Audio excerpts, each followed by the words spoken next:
Let's take a look at how to make this liquid gold beef tallow at home. It's a really simple process, but there's several steps to it.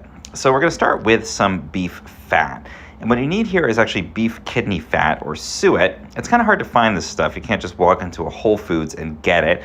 But if you can work with a butcher, you can often get them to set some aside. It's super cheap. I paid about $3 a pound for mine. And this is what it's going to look like. We've got this big chunks of fat. If it comes frozen, you just want to pop it into the microwave. I did about 4 minutes on defrost just to make it easy to cut up.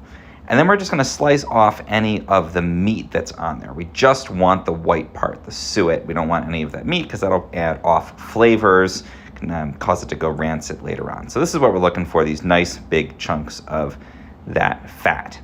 Now I'm going to kind of shred this up. You can cut it into pieces and then drop it into your pot.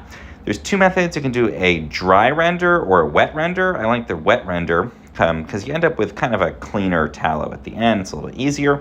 So we put the pieces of fat into, in this case, an Instant Pot. You can also use a slow cooker or a conventional pot. Put some water in. We're going to put that in and set it on slow cook. You can also, again, just do it on a regular stovetop like this. So I've got 2 batches running. And when it's done in about 6 to 8 hours in the slow cooker, or as little as an hour on the stovetop, we just strain it into a bowl, pop that into the refrigerator, and what you end up with is this beautiful tallow floating on top. It's basically solid at that point. So you can actually just reach in and grab chunks of this if you want to. You can skim it off the top.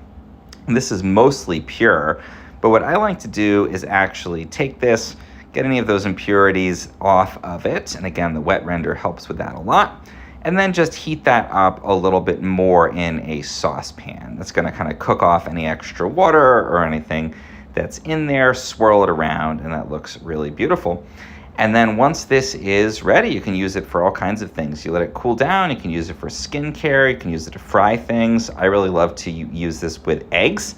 So it makes for delicious, delicious fried eggs. You can make French fries, whatever you want. And just pour it into a container, store it in the fridge. It can even sit out.